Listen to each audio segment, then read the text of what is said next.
அனைவருக்கும் வணக்கம். Welcome to பொன்மாரியின் சேனல். இந்த வாரம் நெறைய பேர் வந்து இந்த படத்தோட விமர்சனம் பண்ணுங்கன்னு கேட்டுட்டு இருந்தாங்க. அந்த படம் தான் most brutal movie of the year, most brutal most brutal and violence அப்படின்னு படம் அப்படின்னு சொல்லி மலையாளத்தில் மிகப்பெரிய அளவில் விமர்சனம் செய்யப்பட்டு ட்ரைலரு மிரட்டலாக இருந்தது. அந்த படம் தான் மார்க்கோ. இந்த படம் பார்த்துட்டேன். இந்த படத்தில் வந்து உன்னி முகுந்தன் தான் மெயின் கேரக்டரில் பண்ணியிருக்காரு. அவர் கூட வந்து ஜெகதி, அபிமன்யு, திலகன், அப்புறம் சித்திக்கு இவங்கெல்லாம் கூட முக்கியமான கேரக்டரில் நடிச்சிருக்காங்க. இந்த படம் எப்படி இருக்குன்னா, கேஜிஎஃப் மாதிரி ஒரு ஒன் மேன் ஷோ மாதிரி உன்னி முகுந்தன் இந்த படத்தில் வந்து அந்த மாதிரி ஒரு ஆக்ஷன் கேரக்டரை வந்து சிறப்பாகவே ஹேண்டில் பண்ணியிருக்காரு. படத்தில் இது மாதிரி சின்ன சின்ன நுணுக்கமான விஷயங்கள்லாம் இருக்குது. அதனால் ரிவ்யூ ஸ்கிப் பண்ணாமல் பாருங்கன்னு கேட்டுக்கிறேன். அதுக்கு முன்னாடி ஒரு முக்கியமான விஷயம் என்னன்னா, இந்த படம் வந்து 18+ ஏ ரேட்டட் படம். கண்டிப்பாக இந்த படம் 18+ மேலே தான் பார்க்கணும். சின்ன பசங்களாம் பார்க்கக்கூடிய படம் கிடையாது. படத்தில் செக்ஸ் வயலண்ட் கண்டென்ட் இல்லைனாலும் அடித்து வெட்டி வீழ்த்துற விஷயங்கள், குத்தி ரத்தம் வெளியில் வர்றது, குடல் வெளியில் வர்றது, இதயத்தை வந்து வெட்டி துண்டாக எடுக்கிறதுன்னு ஏகப்பட்ட வயலன்ஸ் காட்சிகள்லாம் இருக்குது. எப்படி வந்து கில், அனிமல் இந்த மாதிரி படங்கள்லாம் வந்து ரொம்ப ப்ரூட்டலாக இருந்ததோ, அந்த மாதிரி ஒரு படத்தை கொடுக்கறதுக்கு ட்ரை பண்ணியிருக்காங்க. மலையாள இண்டஸ்ட்ரியிலே இது முதல் தடவைன்ற மாதிரி சொல்லப்படுது. இந்திய அளவிலே இந்த படம் வந்து வயலன்ஸில் ஃபஸ்ட் டைம்னு சொல்லலாம். அந்த அளவுக்கு இருக்குது படம். ஸோ முதல்லே சொல்லிடுறேன். அது இல்லாமல் இலக்கண மனசு இருக்கவங்க, கர்ப்பிணிகள், பெண்கள், கொஞ்சம் இலக்கண மனசு கொண்ட பெண்கள் 18+ மேலே இருந்தாலும், யாராக இருந்தாலும் அந்த 18+ மேலே இலக்கண மனசு இருக்கவங்க இந்த படத்தை தவிர்க்கிறது நல்லது. அந்த அளவு வயலன்ஸ் படம். இருந்தாலும் அந்த ஜான் விக் மாதிரியான படங்கள், ஹாலிவுட் படங்கள்லாம் பார்ப்பேன். அப்புறம் இந்த கில், அப்புறம் அனிமல் இந்த மாதிரி படங்கள்லாம் பார்ப்பேன் அப்படின்னு சொல்கிறவங்க இந்த படத்தை தாராளமாக ட்ரை பண்ணி பார்க்கலாம். கிட்டத்தட்ட ஜான் விக் மாதிரியான படத்தை கொடுக்கறதுக்கு ஹாலிவுட் லெவலில் கொடுக்க ட்ரை பண்ணியிருக்காங்க. படத்தோட பட்ஜெட் வெறும் 30 கோடி தான் சொல்கிறாங்க. ஆனால் வெறும் 7 நாள்லேயே அந்த வசூலை வந்து கடந்துருச்சு. 70 கோடியை வசூலிச்சு, டபுள் மடங்கு வசூலிச்சிருச்சு. இந்த படம் கிட்டத்தட்ட மலையாள இண்டஸ்ட்ரியில் நல்ல ஒரு வசூலை குவிக்கும். இந்த வருஷத்தில் சிறந்த வசூலை குவிச்ச படம்னு பேர் எடுக்கக்கூடிய வாய்ப்பு கூட இருக்குது. பேன் இண்டியா லெவலில் இந்த படம் ஹிந்தி, அப்புறம் தமிழ், மலையாளம் எல்லா லாங்குவேஜ்லையும் இந்த படம் டப்பிங் ஆகிருக்கு. ஸோ இந்த படத்தோட டீட்டெயில் ரிவ்யூவில் எல்லா தகவல்களையும் பார்க்கலாம். இப்போ தமிழ்லேயும் வந்து இந்த படம் ரோஹிணி தேட்டரில் ஓடிட்டு இருக்குன்னு சில பேர் சொல்கிறாங்க. ஆனால் நான் பார்த்தது வந்து மலையாள வெர்ஷன் வித் சப்டைட்டில் தான். ஸோ அது கன்ஃபார்ம் பண்ணிக்கங்க. இல்லைனா மலையாளத்தில் வித் சப்டைட்டிலோட படம் புரியும். ஹிந்திலையும் வந்து சப்டைட்டிலோட போட்டிருக்காங்கன்னு கேள்விப்பட்டிருக்கேன். ஸோ பாருங்கள். அது முடிவு எடுக்கிறது உங்கள் கையில் தான் இருக்குது. 18+லேயும் இலக்கண மனசு பார்க்க வேணாம்னு திரும்ப சொல்லிக்கிறேன். வாங்க விமர்சனத்தில் டீட்டெயிலாக பார்ப்போம். படத்தோட கதை என்னென்னா, அந்த கோல்டு சிண்டிகேட் மாதிரி கடத்துகிற மாதிரியான ஒரு ஃபேமிலி, ராயல் ஃபேமிலியில் தான் சித்திக் தான் குடும்பத்துக்கே தலைவர் மாதிரி இருக்கார். அந்த குடும்பத்தில் வந்து தத்தெடுக்கப்பட்டு வளர்க்கப்பட்டு வரவர் தான் நம்ம ஹீரோவான உன்னி முகுந்தன். அவர் வந்து இந்த உள்ளூர் கேங் பிரச்சனைனால வெளிநாட்டில் போய் செட்டில் ஆக சொல்லியிருப்பார் சித்திக் அவரோட ஐடியா வச்சு. கிட்டத்தட்ட தீனா படத்தில் வந்து வர மாதிரியான அந்த ஒரு சுரேஷ் கோபி அவர்களும், அஜித் அவர்கள் மாதிரின்னு கூட நீங்கள் வச்சுக்கலாம்.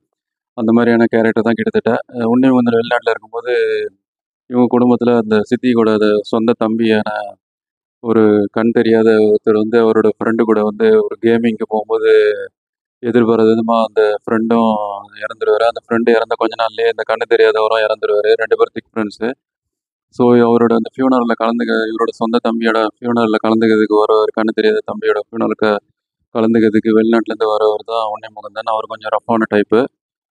அவர் வந்து எதிரிகளை வெட்டி வீழ்த்தணும், சுட்டு கொல்லணும், அந்த மாதிரி இமீடியட்டாக ஆக்ஷன் எடுக்கணுன்ற மாதிரியான அவருக்கு ரஃப் அண்ட் டஃப் டைப்பு. அவர் வந்துட்டு குடும்பத்தில் தம்பி அவர் ரொம்ப விரும்பினதே அவரோட தம்பி தான். கண்ணு தெரியாத தம்பி தான். அவர் ரொம்ப பாசமாக இருந்திருப்பாங்க. இவர் வெளியில் தத்து கொடுக்கப்பட்டு இவங்க வீட்டில் வளர்க்கப்பட்டிருந்தாலும் அந்த தம்பி மேலே பாசமாக இருந்திருப்பார். ஸோ அதனால் அந்த தம்பி கொலைக்கு பலியானவங்கள பழி வாங்கணும். அந்த கொலை பண்ணவங்கள யாருன்னு கண்டுபிடிச்சி அதே மாதிரி பழி வாங்கணும். ஏன்னா அந்த கண்ணு தெரியாதவர் வந்து ரொம்பவும் வித்தியாசமான முறையில், ரொம்ப கொடூரமான முறையில் ஆசிட்ல முக்கி சாகடிச்சிருப்பாங்க. அது அவருக்கு தெரிய வந்தோன்னே ரொம்ப டென்ஷன் ஆகி அவங்கள வந்து அதே மாதிரி வெட்டி வீழ்த்தணும் அப்படின்னு சொல்லி இறங்குறாரு களத்தில். அது யாருன்னு தேடி போகும்போது அவர் சந்திக்கிற அந்த ட்ராஜடி, அப்புறம் அந்த ஒரு பிரச்சனைகள், அவர் குடும்பத்துக்கு என்னாச்சுன்றது தான் படத்தோட பேலன்ஸான மிச்ச கதை. இனி படத்தோட ப்ளஸ் மைனஸ் பார்க்கலாம். படத்தோட ப்ளஸ்ன்னு பார்த்தா உன்னி முகுந்தன் அவர்கள் தான். அவர் ஏற்கனவே மலையாளத்தில் வந்து நல்ல ஃபிசிக்கு அறியப்படுறவர். நல்ல பாடி மெயின்டைன் பண்ணி இந்த படத்துக்கு எப்படி வந்து கேஜிஎஃப்ல வந்து அவர் நல்லா பண்ணியிருப்பார் அந்த ஹீரோ, அதே மாதிரி மலையாளத்தில் டான் கேரக்டரில் சிறப்பாகவே பண்ணியிருக்காரு. எப்படி வந்து லூசிஃபர் படத்தில் வந்து மோகன்லால் அவர்கள் வந்து பழி வாங்குவாங்களோ, அந்த மாதிரியான ஒரு கதைக்களத்தில் ஹீரோ வந்து கோவத்தில் பழி வாங்குற மாதிரியான ஒரு கேரக்டரை நல்லா உள்வாங்கி நல்லாவே பண்ணியிருக்காரு. இவர் நடிச்சதிலே கொஞ்சம் ரொம்பவும் ரஃப்பான படம் இல்லைன்னு சொல்லலாம் உன்னிமுகுந்தன் அவர்களுக்கு. படத்துல வந்து ஏகப்பட்ட ஸ்டண்ட் காட்சிலாம் ரொம்ப ரிஸ்க் எடுத்து நடிச்சிருக்காரு. அதுலயும் ஒரு சீன்ல வந்து கைய கட்டி போட்டு அந்த கங்குவா படத்துல சூர்யா அவர்கள் நடிச்ச மாரி அந்த கைய கட்டி போட்டுருவாங்க.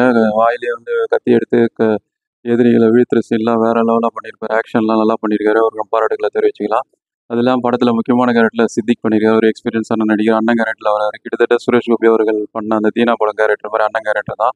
அவரு நல்லா உள்வாங்கி படத்த தாங்கி பிடிக்கிறாரு. படத்தோட பில்லர்ல ஒருத்தர்ன்னு சொல்லலாம் சித்திக் அவர்கள. அது இல்லாம படத்துல முக்கியமான கேரக்டர் வில்லன் கேரக்டர்ல வந்து அபிமன்யு திலகன் மிரட்டியிருக்காரு. ரொம்ப ஒரு சாஃப்ட்டா வர மாரி வந்து கடைசியில அவரோட வில்லத்தனத்த காமிக்கிறது சிறப்பா இருக்கு. அது இல்லாம ரொம்ப பழம்பெரும் நடிகரான ஜெகதி பல படங்கள்ல காமெடியா பண்ணிட்டு இந்த படத்துல வந்து வில்லத்தனத்துல வந்து மிரட்டியிருக்காரு ஜெகதி அவர்கள். எப்படி வந்து அபூர்வ சகோதரர்கள் படத்துல நாகேஷ் அவர்கள் கேரக்டரோ அந்த மாரி கிட்டத்தட்ட இந்த படத்துல வந்து ரொம்ப அமைதியா வந்து சாஃப்ட்டா காமிச்சு அவர் க்ரூயாலிட்டி அது இல்லாம அவரோட மரணம் வந்து படத்துல வந்து ரொம்பவும் க்ரூயலா இருக்கும். படம் பாருங்க உங்களுக்கே தெரியும். அதுக்கு மேல சொன்னா ரிவீல் ஆயிடும். அது இல்லாம படத்துல சின்ன சின்ன கேரக்டர்ல வரவங்களும் அவங்க கேரக்டர உணர்ந்து சிறப்பாவே பண்ணியிருக்காங்க. படம் வந்து ஆக்ஷன் கோரியோகிராஃபி கண்டிப்பா கிரெடிட் குடுக்கணும். அது வந்து ஒரு ஒரு சின்ன ஒரு 3 அடுக்கு மாடி மாரியான இடத்துல, குறுகலான இடத்துல வந்து ஒரு 100 கிட்டத்தட்ட 100, 200 பேர அடிச்சு வெட்டி வீழ்த்துவாரு உன்னிமுகுந்தன். நல்லாவே கேஜிஎஃப் படத்துல எப்படியோ அந்த யாஷ் எப்படி பண்ணியிருப்பாரோ, அதே மாரியே நல்லா பண்ணியிருப்பாரு உன்னிமுகுந்தன். அந்த சீன்லாம் நல்லாவே ஸ்டண்ட் கோரியோகிராஃபி ஆகட்டும், அந்த கேமரா ஆங்கிளும் சிறப்பாவே இருக்கும். படம் பாருங்க உங்களுக்கே தெரியும். இந்த கேமரா ஆங்கிள் அப்புறம் ஸ்டண்ட் கோரியோகிராஃபி பாராட்டுகள் தெரிவிச்சுக்கலாம். அது இல்லாம கேமராவுக்கு கண்டிப்பா கிரெடிட் குடுத்தாகணும். எப்படி ஹாலிவுட் படங்கள் ஜான் விக் மாரியான படங்களுக்கு அந்த ஆங்கிள் யோசிச்சு யோசிச்சு வச்சிருப்பாங்களோ, அந்த மாரி இந்த படத்துக்கு வச்சிருக்காங்க. 30 கோடி பட்ஜெட்னா நம்பவே முடியல. ஒரு ஹாலிவுட் தரத்துல எடுத்திருக்காங்க இந்த படத்த. அவருக்கும் நம்ம பாராட்டுகள தெரிவிச்சுக்கலாம். கேமராமேனுக்கு நம்ம பாராட்டுகள். மியூசிக் வந்து ரவி பஸ்ரூர். ஏற்கனவே கேஜிஎஃப் படத்துல தெறிக்க விட்டுருப்பாரு பிஜிஎம்ல. அதே மாரியான பிஜிஎம் இந்த படத்துலயும் வந்து சிறப்பாவே பண்ணியிருக்காரு. அவருக்கு பல விருதுகள் கிடைக்க வாய்ப்பு இருக்கு. நல்ல ஒரு படத்துல வந்து அந்த ஒரு வயலன்ஸ், அந்த க்ரூயாலிட்டிய வந்து இம்ப்ரூவ் பண்ணிட்டு போறது, எலிவேட் பண்ணிட்டு போறதுல அவரோட மியூசிக் வந்து வேற லெவல்ல இருக்கு. ரவி பஸ்ரூருக்கு நம்ம பாராட்டுகள தெரிவிச்சுக்கலாம். அதெல்லாம் படத்த மதானி அவர்கள் தான் இயக்கியிருக்காங்க. படம் வந்து இப்போ வந்து சர்டிஃபிகேட் படமான கம்மாடிப்பட்டி அந்த படத்த வந்து இவரு துல்கர் சல்மான் அவர்கள் நடிச்சிருப்பாங்க. கம்மாடி பட்டம். அந்த படத்தோட வசூலையும் மீறி தாண்டி வேற லெவலா ஓடிக்கிட்டு இருக்கு. 7 நாள்லயே 70 கோடி வசூலிச்சுச்சு. 30 கோடி படம் தான் பட்ஜெட் படம் தான். இப்படி ஒரு சிறந்த படத்த இயக்குன அவருக்கும் பாராட்டுகள். ஏன்னா ஹாலிவுட் தரத்துக்கு கொண்டு வரதுக்கு ட்ரை பண்ணியிருக்காரு. மலையாள பட உலகுல வித்தியாசமான ஒரு முயற்சி இந்த படம். ஏன்னா அவங்க சாஃப்ட்டான படங்கள் தான் எடுப்பாங்க. ரொம்பவும் க்ரூயாலிட்டியான படம் எடுக்க மாட்டாங்க. இந்த படம் கிட்டத்தட்ட அனிமல் மாரியான ஒரு டோன்ல கில் மாரியான டோன்ல கொண்டு வந்திருக்காரு. அந்த படத்த மிஞ்சுற அளவுக்கு படத்துல வந்து வயலன்ட் காட்சிகள் படம்னு முடிவாயிடுச்சு. அடிச்சு பட்டைய கலப்பணும்னு சொல்லி, அந்த சீன்ஸ் எல்லாம் வந்து எந்த காம்ப்ரமைஸ் பண்ணாம வெட்டி வீழ்த்துற வரையான சீன்ஸ் எல்லாம் வச்சிருக்காரு. படத்துல அது நல்லாவே எடுபட்டிருக்கு. 18+ இருக்கவங்க ஆக்ஷன் படம் விரும்புறவங்களுக்கு ஒரு ட்ரீட் மாரியான படமா குடுத்திருக்காரு. அவர் பாராட்டுகள தெரிவிச்சுக்கலாம். அது இல்லாம இந்த படம் வந்து விடுமுறைய மனசுல கொண்டு கிறிஸ்துமஸ் அப்புறம் நியூ இயர்க்க மனசுல வச்சு குடுத்திருக்காரு. அவருக்கு பாராட்டுகள தெரிவிச்சுக்கலாம் இயக்குனருக்கு. படம் ஆஹா ஓஹோ! வேற லெவல்ல மைனஸே இல்லையானா இருக்கு. ஏன்னா இவ்ளோ வயலன்ஸ் தேவையா? அப்படின்ற சொல்லக்கூடிய அளவுல இருக்கு. ஏன்னா குடல்லாம் வெளியில வர அளவுக்கு ஒரு ஒரு ஒரு கேரக்டரோட ஹார்ட்டயே வெட்டி வெளியில எடுக்கிற மாரியான சீனு. ஒரு காத கடிச்சு வெளியில எடுக்கிற மாரி சீனு ஒரு கேரக்டருக்கு.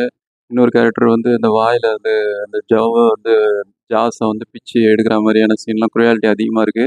அதனால திரும்ப சொல்றேன். அந்த சீன் வன்முறையெல்லாம் கொஞ்சம் குறைச்சிட்டு பண்ணியிருக்கலாம். அது இல்லாம ஸ்க்ரீன் ப்ளே வந்து இன்னும் கொஞ்சம் நல்லா கொண்டு போயிருக்கலாம். சில விஷயங்கள்லாம் ப்ரெடிக்டபிளா இருக்கு. இப்படிதான் போகும் அப்படின்ற மாரியே இருக்கு. அது இல்லாம ஒரு சீன்ல வந்து ஹீரோ வந்து கிட்டத்தட்ட சாவு கிட்ட போயிடுவாரு. ஆனாலும் அவரு தப்பிச்சு வர மாரி கதைகள் அமைச்சிருப்பாங்க. இது வந்து நம்புற மாரி இல்ல. கொஞ்சம் ஸ்க்ரீன் ப்ளே நல்லா பண்ணியிருந்து, இன்னும் கொஞ்சம் வலுவா எழுதியிருந்தா, பரபரப்பு கூட்டியிருந்தா நல்லா வச்சிருக்கலாம். அது இல்லாம வசனங்கள் அதிகமா இருக்கு ஃபர்ஸ்ட் ஹாஃப்ல. அது கொஞ்சம் குறைச்சிருக்கலாம். செகண்ட் ஹாஃப்ல நல்ல ஆக்ஷன் சீன்ஸ்லாம் இருக்கு. ஸோ ஃபர்ஸ்ட் ஹாஃப் அது மாரி கொண்டாந்துருந்தா நல்லா இருந்திருக்கும். சின்ன சின்ன குறைகள் தான். மத்தபடி இந்த படம் எப்படி இருக்குன்னு பார்த்தா 18+ல இலகன மனசு கொண்டவங்க தயவுசெய்து தவிர்த்துருங்க. 18+க்கு கீழ இருக்கவங்க கண்டிப்பா பார்க்கவே கூடாது. சர்டிஃபிகேட் படம் தான். அத மைண்ட்ல வச்சுங்க. சின்ன பசங்கலாம் கண்டிப்பா பார்க்க உகந்த படமே கிடையாது. படத்துல வெட்டி வீழ்த்துற காட்சிகள், ரத்த ஆறு ஓடுற சீன்ஸ்லாம் இருக்கு. அது இல்லாம இலகன மனசு கொண்டவங்க, அந்த கர்ப்பிணிகள், அப்புறம் இலகன மனசு கொண்ட பெண்கள், இலகன மனசு கொண்ட ஆண்கள் 18+ஆ இருந்தாலும் படத்த தவிர்த்துறது நல்லது. மொத்தத்துல வந்து ஜான் விக் மாரியான படங்கள் பிடிக்கும். ஆக்ஷன் படங்கள் பிடிக்கும். கில் மாரியான படங்கள் அதெல்லாம் நான் விரும்பி பார்ப்பேன். அனிமல் மாரியான படங்கள்லாம் எனக்கு எந்த எஃபெக்ட்டும் ஆகாது அப்படின்றவங்க, இந்த படத்த தாராளமா பார்க்கலாம். எனக்கு தெரிஞ்சு இந்திய அளவுல நான் பார்த்த அளவுல இந்த படம் வந்து ரொம்ப ப்ரூட்டல் அண்ட் வயலன்ஸ் படம். அத மட்டும் மைண்ட்ல வச்சுக்கங்க. மத்தபடி ஆக்ஷன் விரும்புறவங்க கண்டிப்பா மஸ்ட் வாட்ச் நம்ம சைட்லேருந்து ரெக்கமெண்ட் பண்றோம். திரும்பவும் சொல்றேன் ப்ளஸ்க்கு கீழே இருக்கவங்க இலகன மனசு கொண்டவங்க ஸ்கிப் பண்ணிவிடுங்க. மற்றவங்க தாராளமாக ஒன் டைம் ட்ரை பண்ணி பார்க்கலாம். டீசெண்டான படம் தான். வேற ஒரு திரை விமர்சனம் அல்லது முன்னோட சந்திப்போம். அதுவரை நன்றி, வணக்கம்.